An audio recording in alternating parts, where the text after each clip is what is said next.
Hello everybody and welcome to the Square Eye Jack Game Room.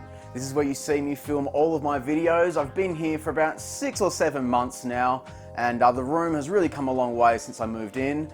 So I thought it might be fun to go through and show you some of the little secrets hidden around the space, as well as just show off some cool things in my gaming collection, which just continues to grow year after year. I've been collecting for such a long time now, and even despite not having anywhere to put my stuff for almost 2 years, I continued to collect stuff, continued to just end up accumulating video game crap. So yeah, there's a lot of new stuff that I'm excited to talk about. Since the last time I did this, the size of the collection has drastically grown. I'm now well over 1,000 games in total across all of the different systems that I own, that being 22 different game systems, including handhelds. So yeah, a lot, a lot of stuff. We need a lot of room for it, so let's get stuck in. Okay, so I'm going to save the game shelf until the grand finale of this video. We're going to work our way around the entire room first, starting off in there. All right, here on the door you can see we've got two little fellas, Ape Escape Monkey, and I actually always forget what this dude's from, but yeah, they're there, and yeah, they just hang out on the door there, and they're kissing, which is very cute. All right, let's open these up and have a look. Now, there's a lot in here, as you can see already. A whole ass TV and TV unit.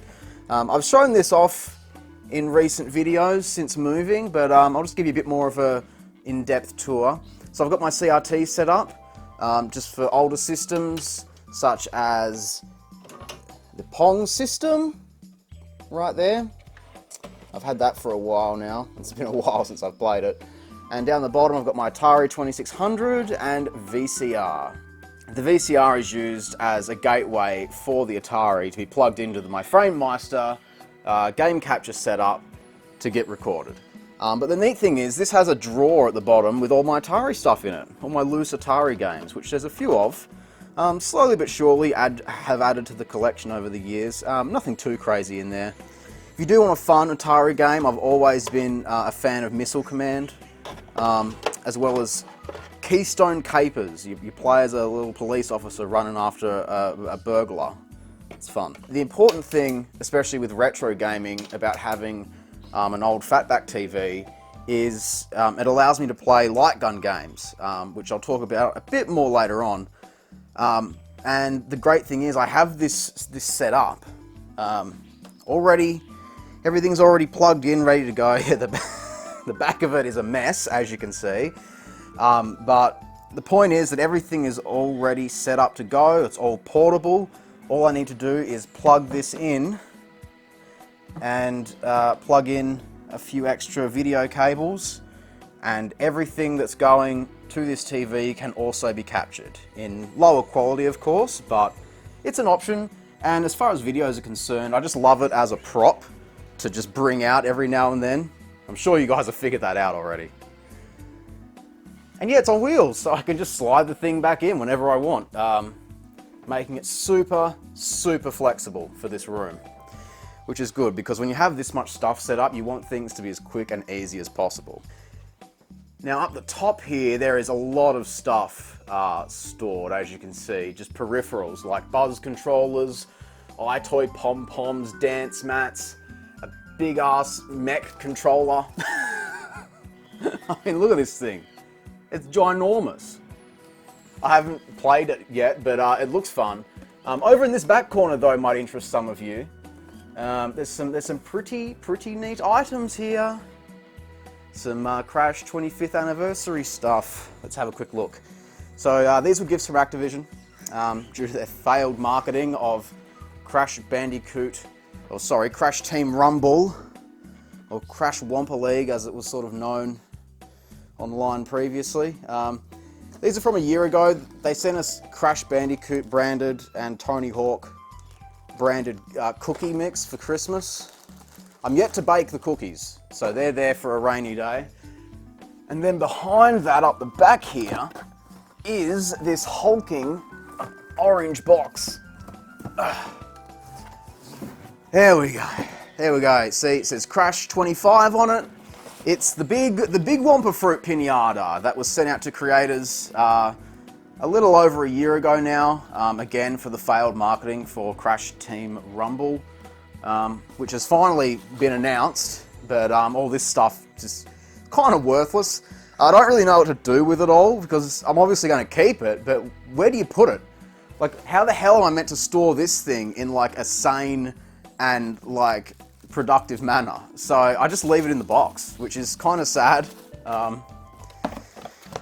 yeah, what else can I do really? It's cool. It's definitely a cool thing, but yeah, weird.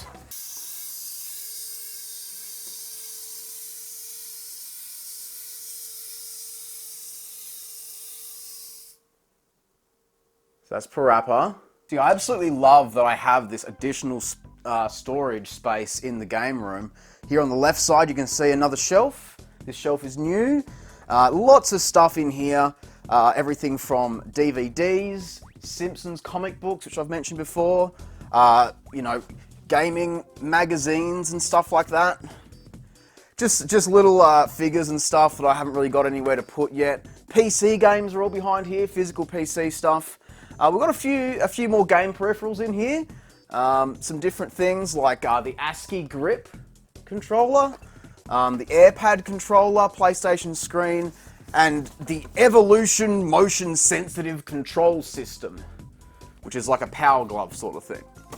For those of you who've kept up with all the different iterations of my game room over the years, I've always had some sort of dedicated Crash Bandicoot space.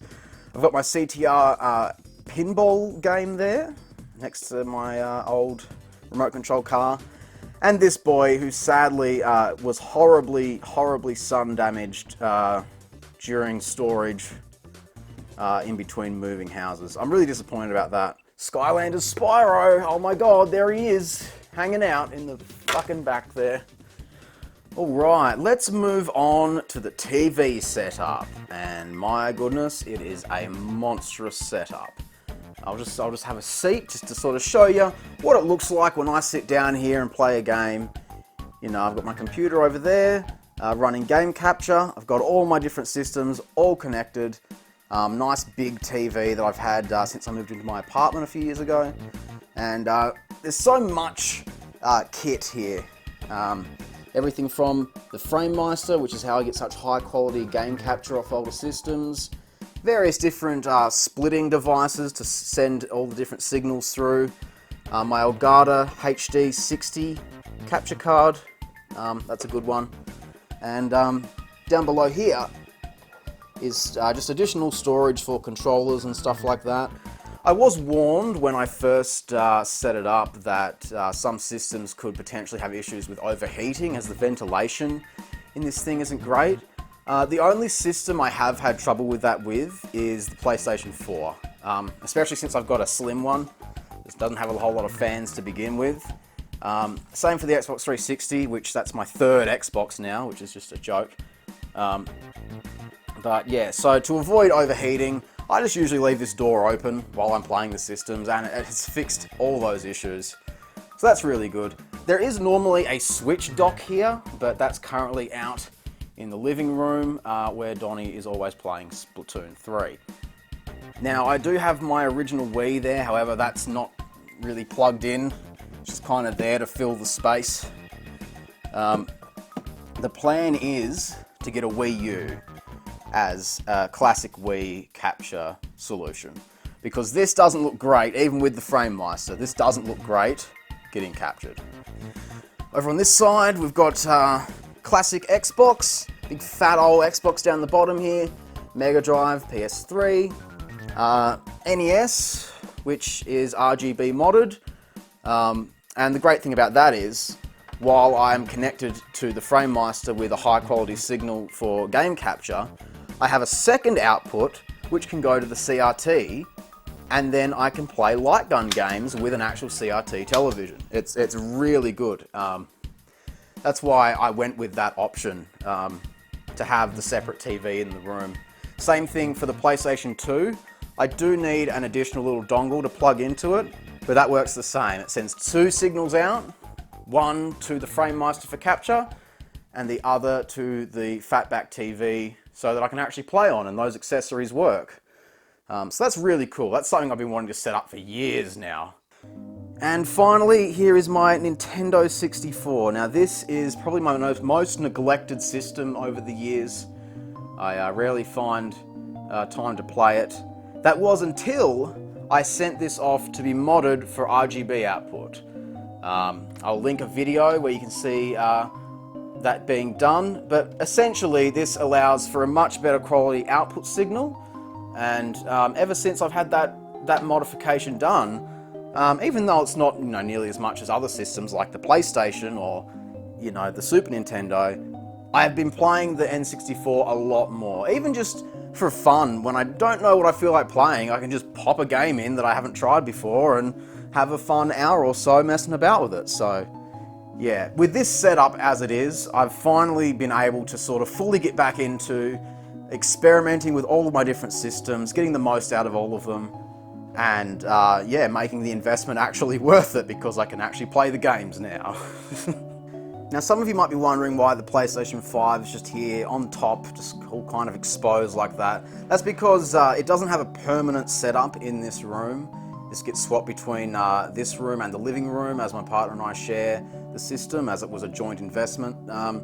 It's only in here because I've recently been playing through some stuff on it. So yeah, it's nice that even though all this down here is absolutely chockers full and has no more room, that I still have the room for an extra system to float in and out when needed. This is my favourite of the Crashosaurus figures that I own, at least. I just love this iteration of Tiny. And this one, despite being in the same conditions as Crash in the cupboard, isn't nearly as sun damaged, thankfully. It's not nearly as bad, so I'm happy about that. And I mean, there's a window just over here. I don't know if that's gonna make it worse, but hey, as soon as I start to notice anything, I'll put that away as well. I have a third one of these, and it's out in another room. It's Cortex. I got that a year ago now, when I was in between houses. It was so cheap, I just couldn't not get it. Alright, here is my desk space. This is where I work on videos, this is where I talk to friends, this is where I live stream. Whenever I rarely do that, go follow me over on Twitch for very rare notifications on live streams. Same old computer I've had for a few years now, but a big upgrade here is the dual screens. I've never had the space anywhere before in my life to have dual screens, so yeah, this has been an absolute life changer for me. I don't know how I ever live without 2 screens, to be honest. Some people don't like L-shaped desks, but I like having extra bench space here for if I want to open a console up to clean it, or write things down or organize things. It's good having that extra space. There's not normally just games piled up on the side there, but these are all new acquisitions, so they're waiting to be processed through the game testing box. I did have this cool blue gem for him to hold on to. I bought that specifically for that purpose, and after about a month his arms started to bend. His disgusting lanky spider arms, they started to bend from the weight of this thing. It's not very heavy. So I'm really disappointed about that. So now it just kind of sits over here with the rest of this stuff, which I'll get to shortly. Now the space near the window here is a little bit awkward as there's a vent there which can't be covered up. And I also need access behind to, open windows and keep things clean and stuff like that. So I've got a bit of an awkward spot here in the corner where I keep most of my lights and tripods. So these are my 2 lights that I've had for a couple years now. They're very good lights, Niwa, straight off of Amazon. I use those for pretty much all my videos now. And one of the big additions since moving was coloured filters for the lights, so that I can really set the mood for each video. Next here is just a cheap, basic tripod. This is my main tripod that I use. This is just one of those very cheap, very crude beauty lights that you see in cheap tech stores, Kmart and Target and stuff like that. Very inexpensive. They come with mobile phone holders on them. Surprisingly, I bought it just as an experiment because it was so cheap, and surprisingly, it's a very good light. I've used it several times as a third light, And especially for live streams, I usually have it here hung up on this little hook facing the wall, just so that it's nice and diffused.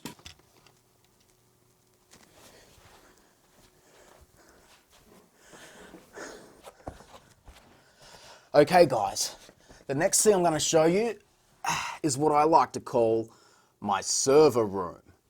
Okay, we're here behind the desk on the floor, and in this basket over here is a mess of hard drives with all my game capture from over the years just stuffed on there. And it's a mess, but it's hidden away my beautiful little server room. The dresser. I've had this for years, as I'm sure some of you know.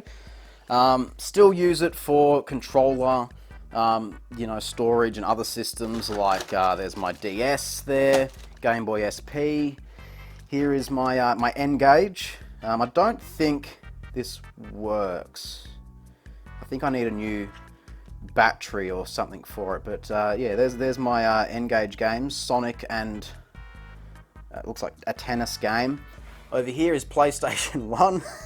Now, one of these does not look like the others, and that would be this one. It's a controller. It's a PS1 controller. But that's not all to see on the dresser. Up top, we have this nice little display. I absolutely love this. It makes me so happy to see in the background of videos. I've also just recently added up top this massive Tony Hawk's Pro Skater 1 and 2 poster, which again was another gift from Activision. I love that up there. You know, say what you want about the game, but that time in my life was so special for me, being given those sponsor opportunities for the very first time. I couldn't not display that up there. I couldn't not display that poster. All sorts of little fellas.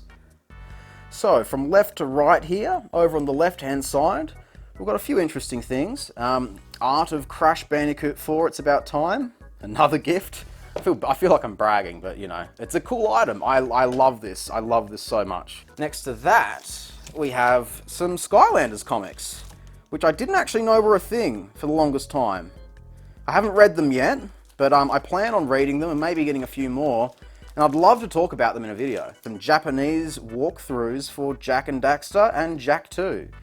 I got these super cheap, and they're just incredible to look through. The detail in the analysis, diagrams drawn for every single level, literally no precursor orb unturned when detailing how to get through this game. I absolutely love, even though I don't know what they're telling me, I absolutely love flicking through these from time to time and just going back to that childhood wonder of, you know, experiencing a game like this for the very first time. Moving over here, we've got a lot of different guides, mostly from like Xbox era stuff, demo discs, lots of, again, Xbox era stuff, although there are some PlayStation and PlayStation 2 demo discs there. Oh, now this is something that I forgot I even had.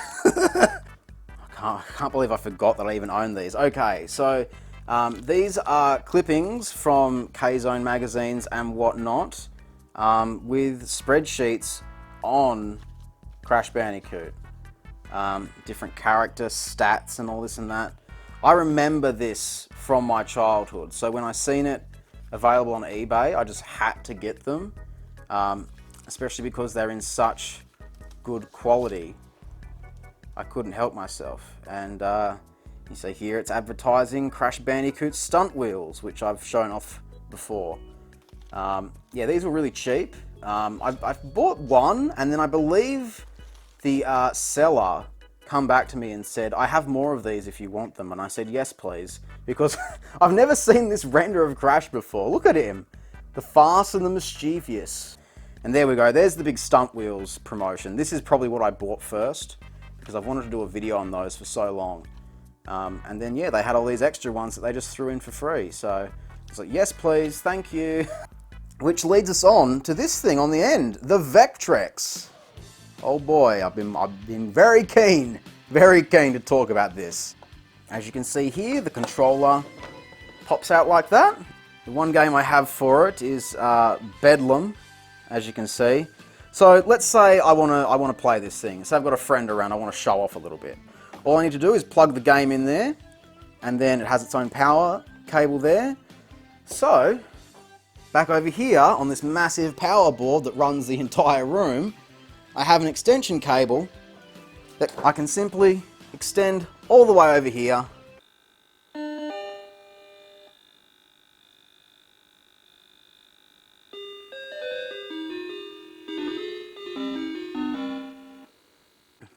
I think you'd actually be surprised how frequently I play this thing.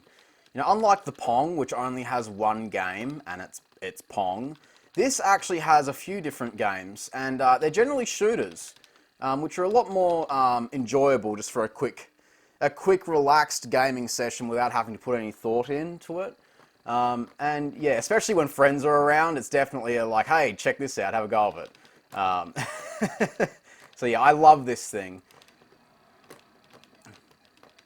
When I was in between homes, I seen this advertised on Facebook Marketplace, and it was fairly priced, but I didn't want to pay that price. I put a bit of a lowball offer in, like a dickhead, because, you know, at the time I didn't have anywhere to live.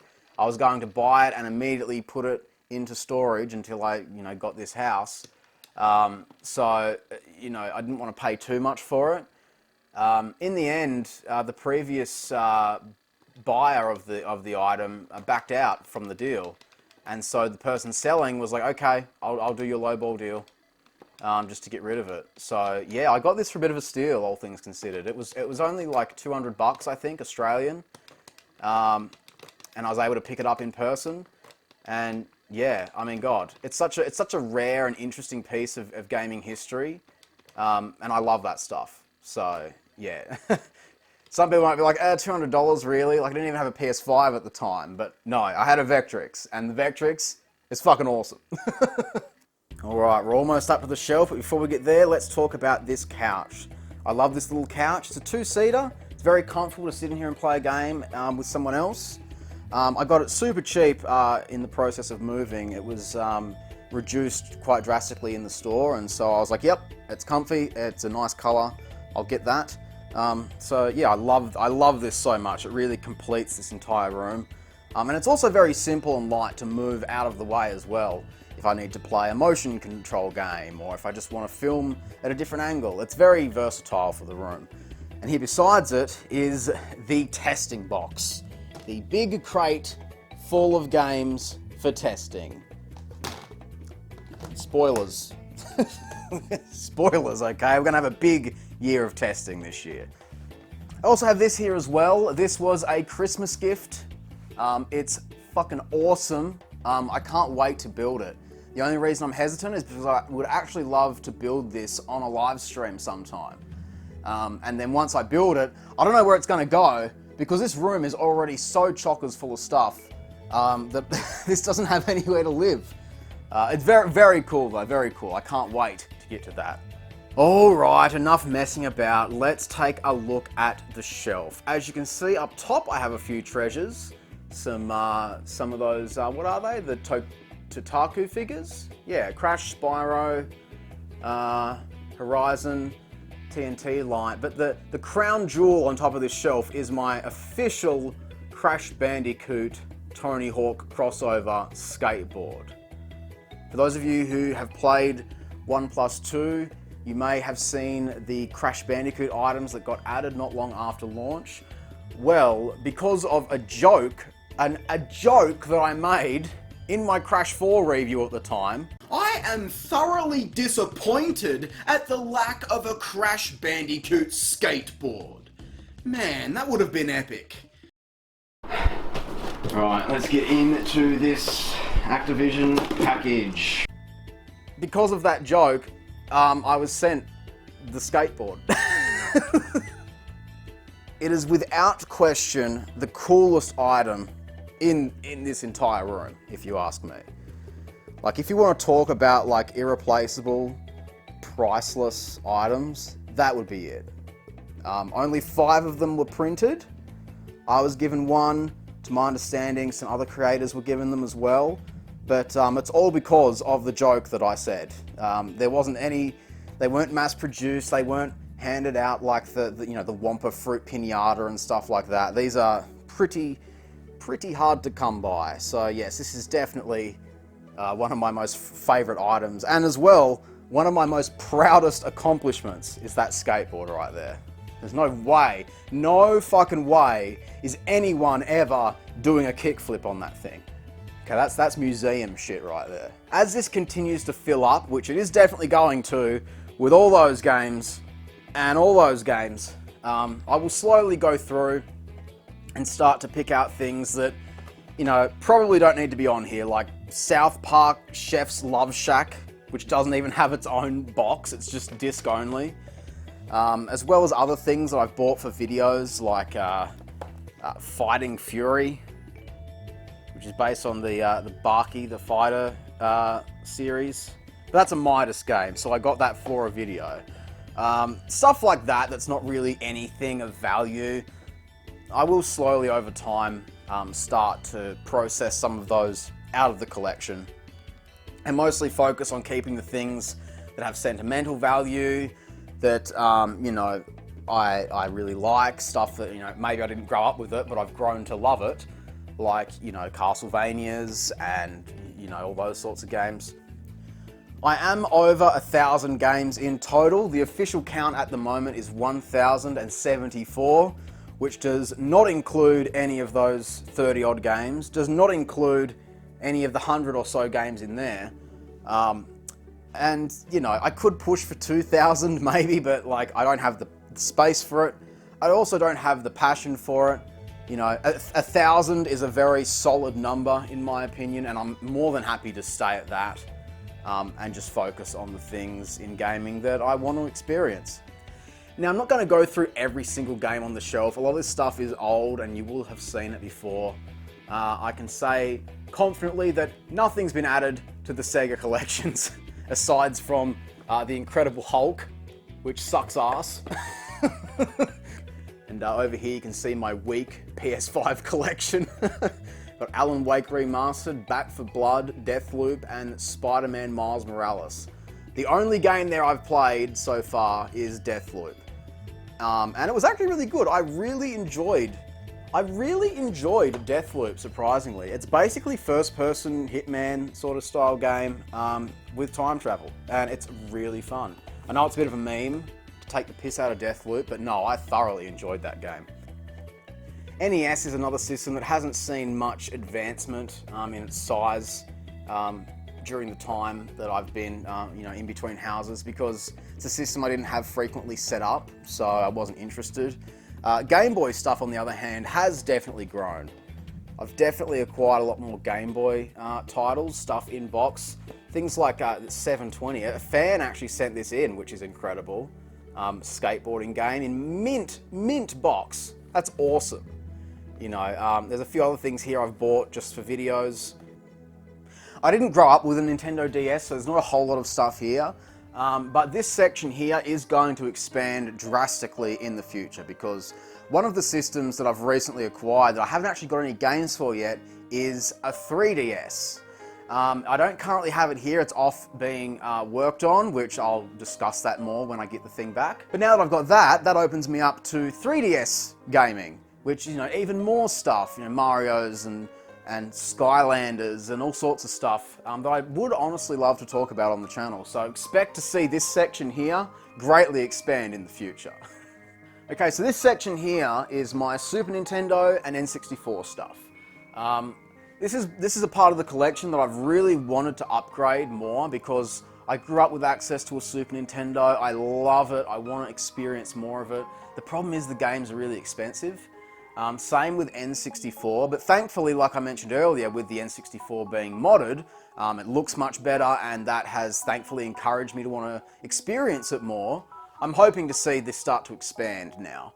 There's definitely stuff along here that I would love to talk about in the future, like Body Harvest, which was by DMA, who would go on to become Rockstar Games. Diddy Kong Racing, F-Zero.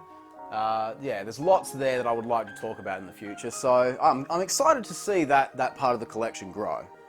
Okay, moving on to PlayStation 1. At the very beginning, we have 2 Extreme. which is a skateboarding, biking, snowboarding, racing game. Next to that is Ape Escape. This is a new acquisition of mine. I've never actually played this. Let me know with a comment if you'd like to see me review it on the channel in the near future. We're not doing that one.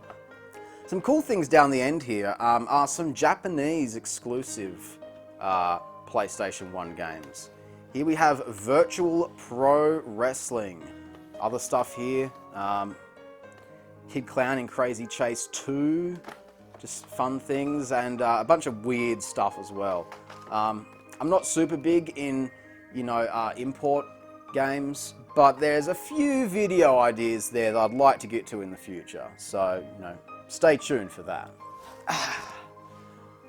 Alright, now I'm just ahead.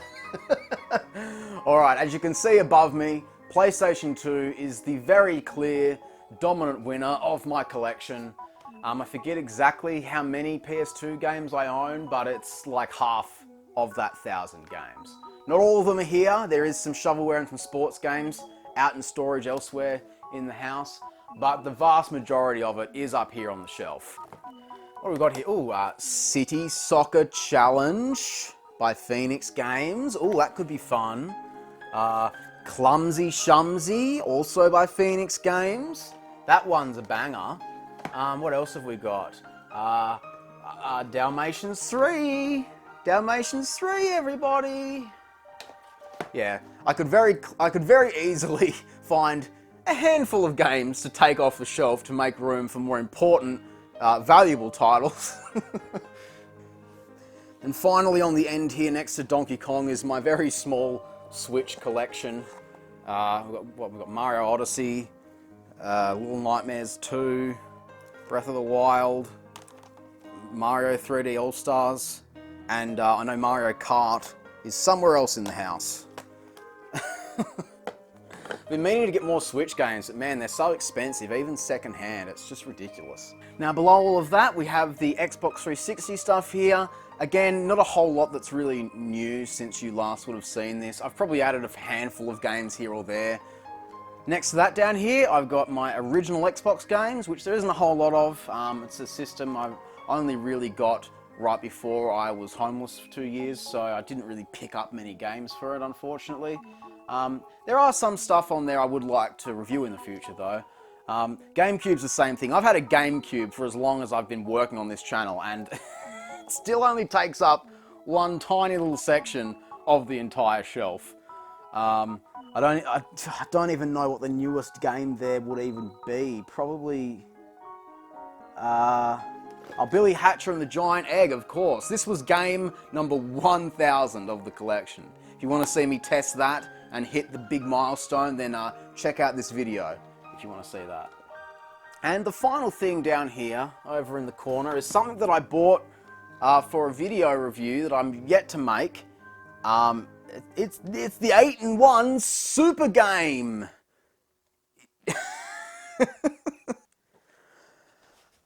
Alright guys, well that's the end of the room/video game collection tour. It's so nice to have this space. It's been such a blessing for, not just the channel, but my entire life, to have such an incredible space to work in, to relax in, to just vibe with. If you made it all the way through the video, I hope you enjoyed it. If you did, be sure to leave a like, subscribe, remember to share this video with your friends on social media. And if you'd like to continue the topic of game collection and setup discussion, then head over to the official Square Eye Jack Discord linked below, and yeah, I'll rate your setup. Alright guys, thank you so much. I'm Square Eye Jack, and I hope you have a great fucking day. Thanks for watching.